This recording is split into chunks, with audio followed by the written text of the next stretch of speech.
starting with the examination of the seventh cranial nerve, that is facial nerve. Facial nerve is a mixed nerve, so it has motor supply, sensory supply and secretomotor fibers. So motor supply is there towards all the muscles of the face except the levator palpebris superioris, which is supplied by the third cranial nerve. It also supplies muscles of the scalp, platysma. It supplies buccinator, which is a weak muscle of the mastication. Rest of the muscles of the mastication are supplied by the fifth cranial nerve. Then there is stylohyoid, and then there is stapedius muscle. Sensory supply is towards the anterior 2/3 of the tongue.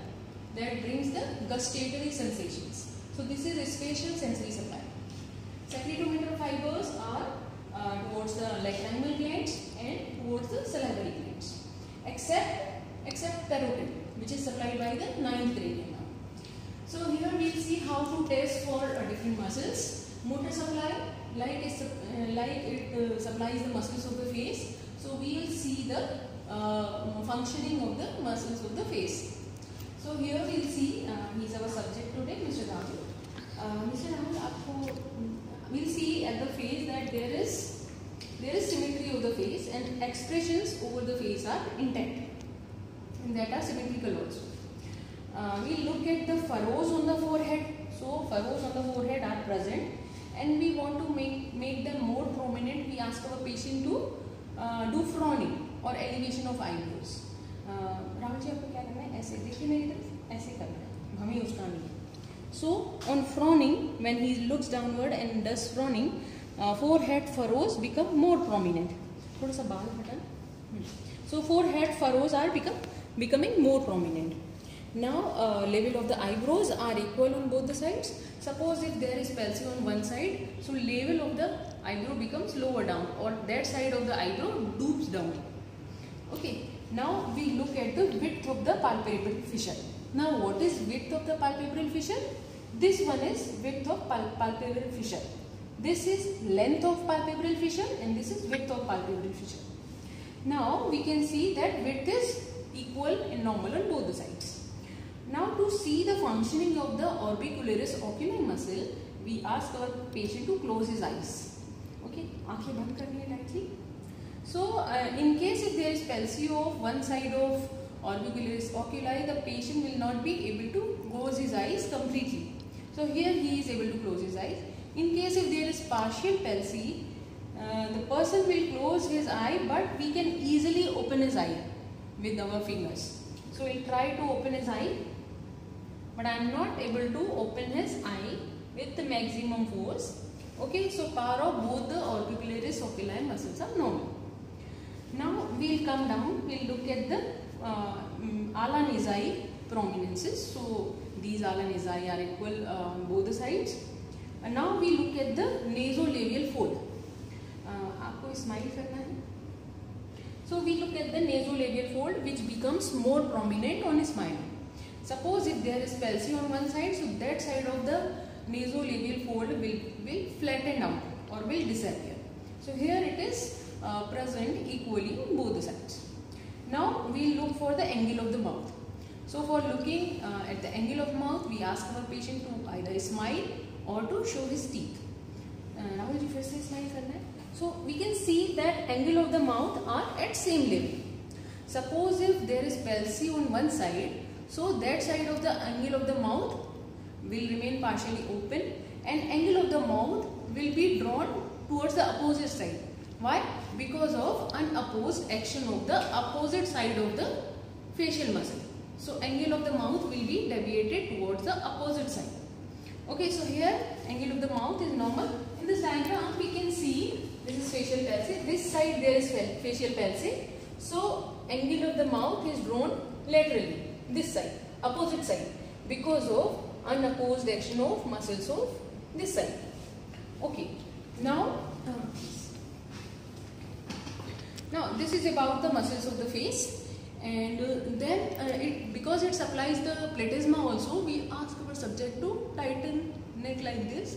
So like this, muscles of the platysma will become prominent.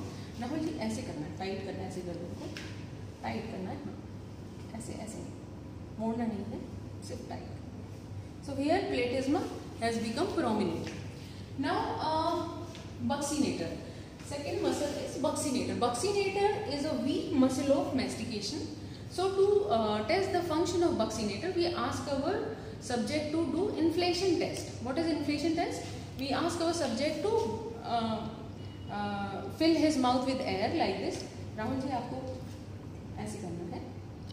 Okay, so he is able to fill his mouth with air, and we for this inflation test we need a normal functioning of buccinator muscle and orbicularis oris muscle.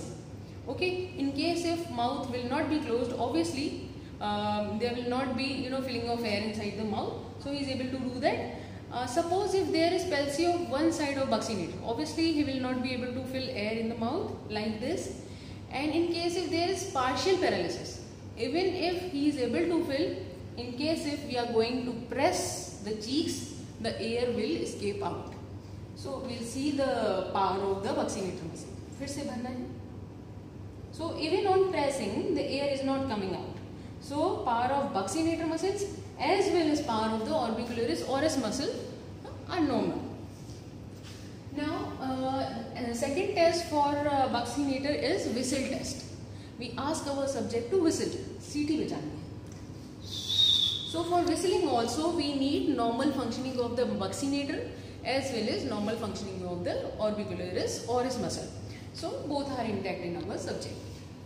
Now come to the stylohyoid muscle. Stylohyoid muscle is a small muscle which is attached to the hyoid bone, but we cannot test the function of the stylohyoid separately.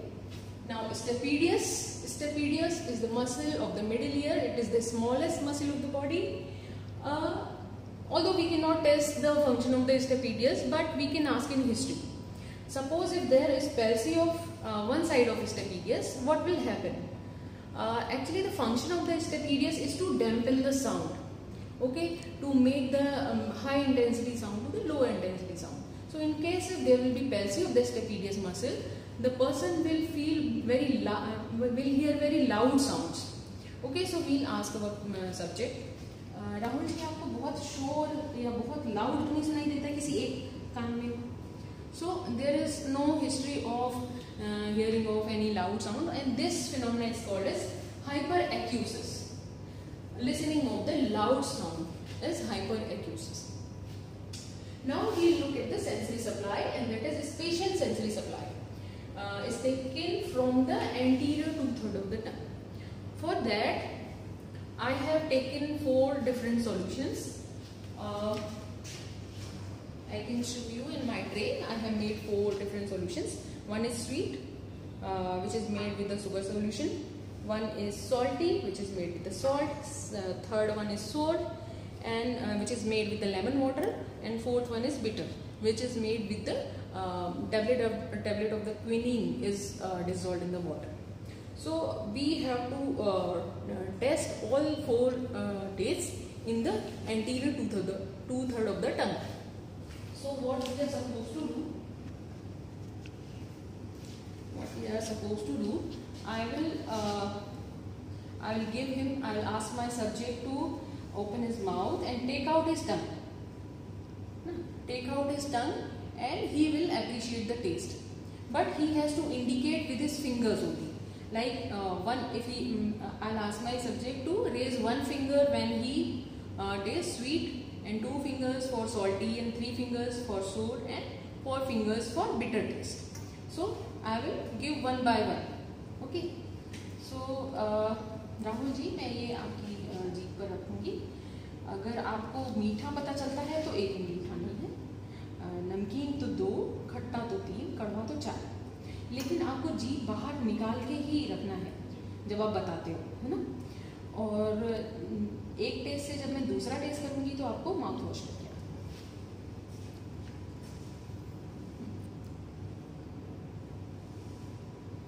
Okay. So you can go for mouthwash. So he is indicating, and in between test he is not supposed to take his tongue inside. Why? Because if he takes his tongue inside, there will be, because taste buds are present inside the mucosa, all over inside the mucosa, and obviously the substance will stick to there, and we will be able to appreciate the taste even when the taste sensation is absent in the anterior two-third of the tongue. Similarly, we have to test in the opposite side of the tongue. Here we have seen that we ask our subject to rinse his mouth in between. Otherwise, there will be mixing of taste.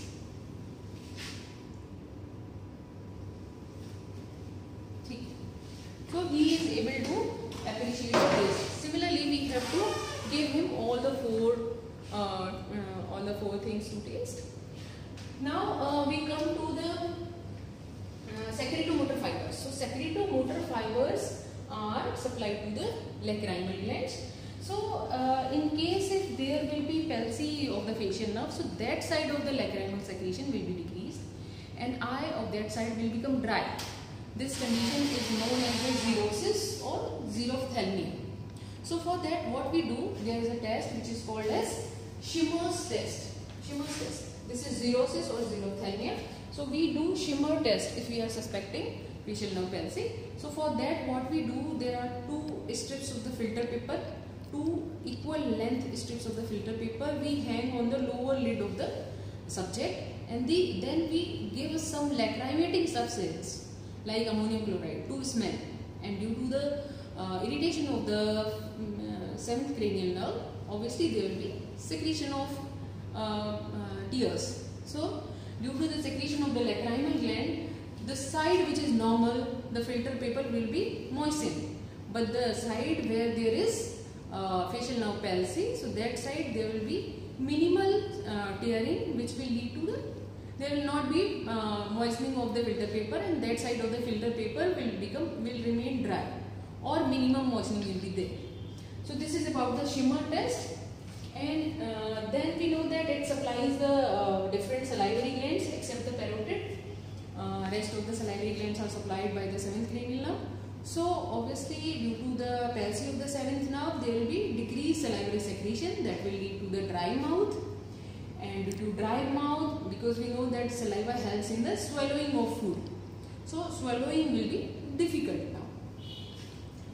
Now we come to the supra.